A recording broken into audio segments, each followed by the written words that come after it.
سلام شاگردان عزیز، با شما هستم معلم عریف. امروز شروع میکنیم درسی هفتم شیمی، یعنی دوام درسی ششم. حل مسئله ها دایر به یافتن درجه اکسیشوی. درس ششم ما موضوع درجه اکسیشوی بود که ما در آنجا درباره یافتن درجه اکسیشوی فهمیدیم و امروز دایر به همان موضوع مثال و مسئله ها کار میکنیم. یکم شروع میکنیم. در کدام قطار درجه اکسیشوی نیتروژن می‌افزاید؟ ما هر یک واریانت رو تحلیل کرده می‌بریم. یکم از واریانت ا شروع میکنیم. ناتری NO3. ناتری NO3.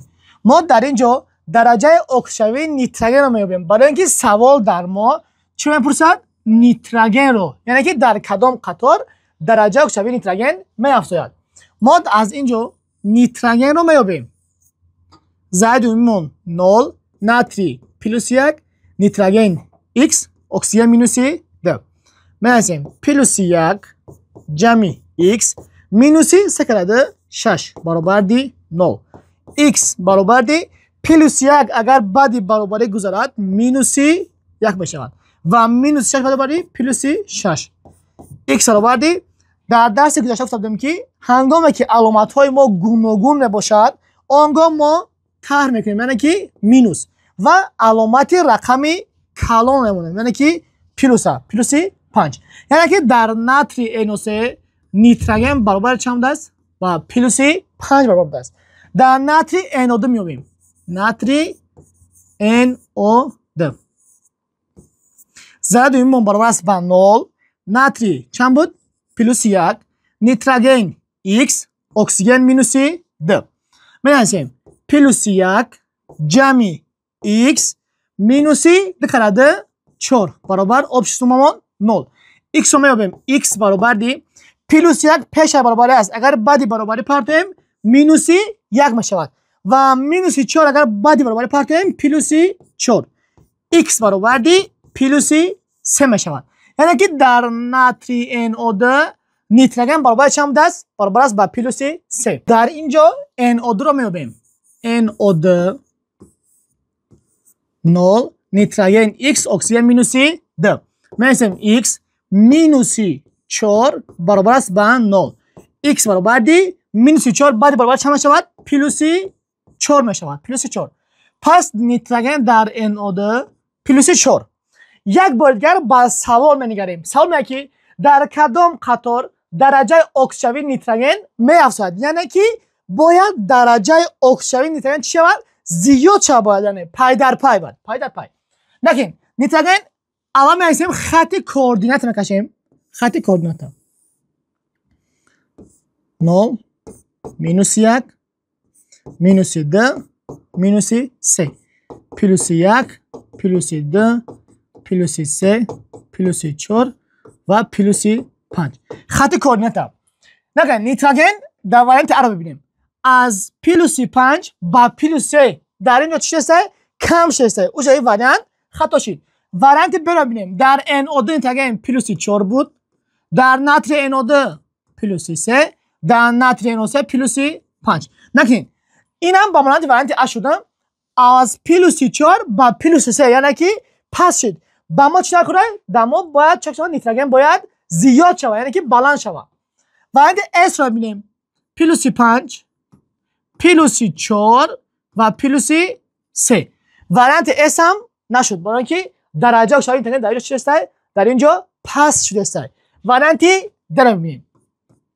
پلوس 3 پلوس 4 پلوس 5.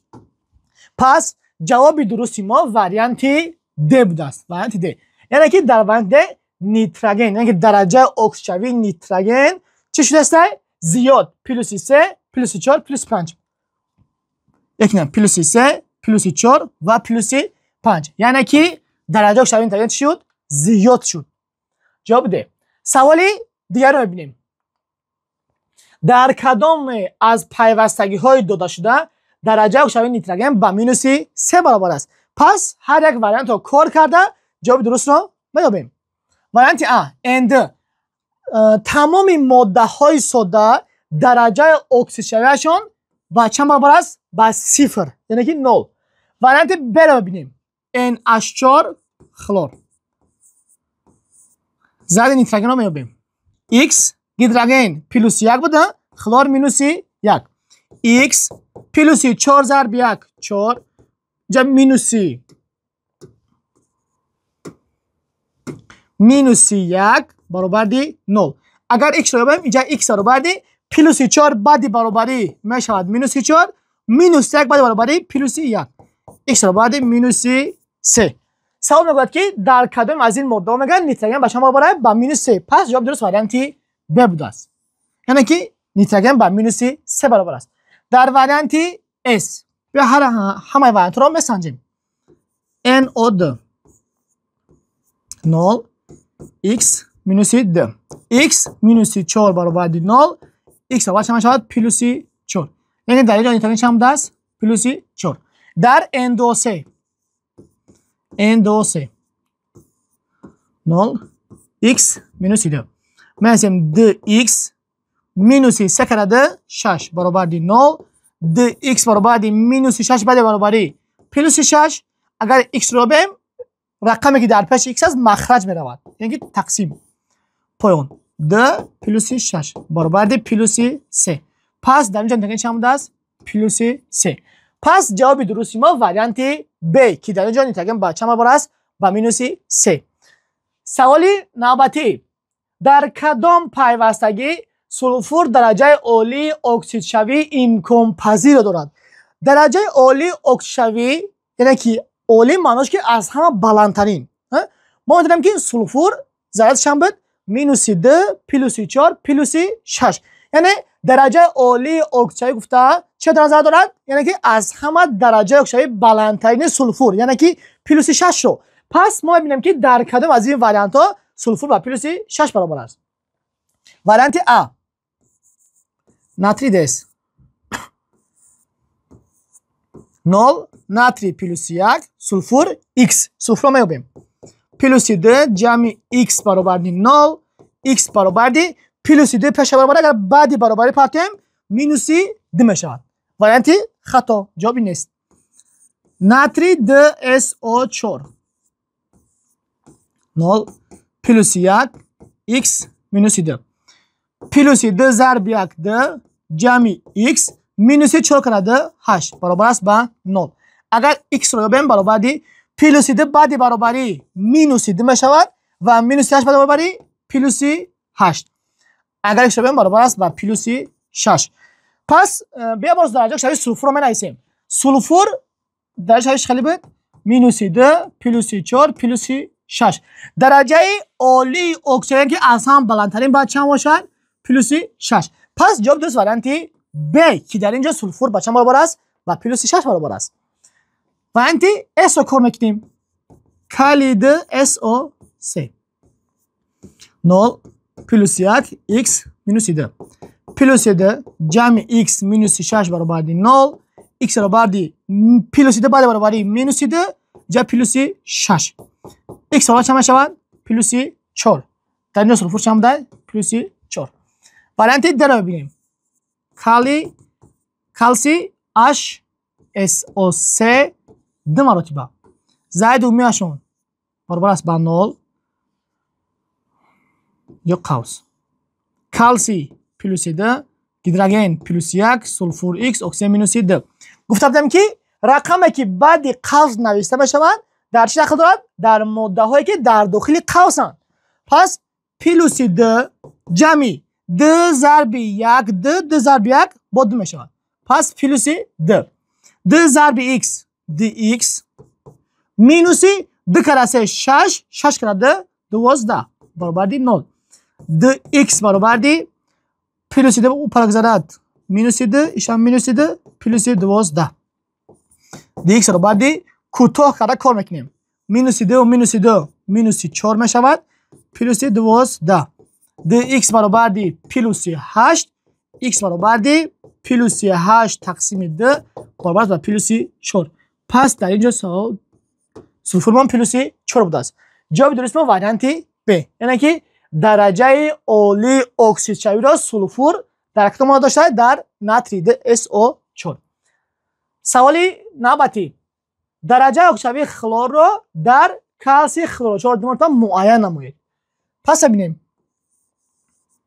کلسی خلور 4 2 مرتبه ضرر اون 0 کلسی پلوس 2 خلور x اکسیژن مینوس 2 می‌نویسیم پلوس 2 جمعی 2 ضرب x 2x مینوس 2 کره 4 8 8 کره 2 16 برابر دی 0 2x برابر دی پلوس 2 بعدی برابری مینوس 2 مینوس 2 برابری پلوس 16 میشه 2x برابر دی پلوس 2x برابر دی پلوس 14 اگر x برابر دی پلوس 14 تقسیم 2 برابر بچم با پلوس 7. پس در کلسی خلور 4 درجه اکسیدی خلور بچم راست با پلوس 7 برابر است.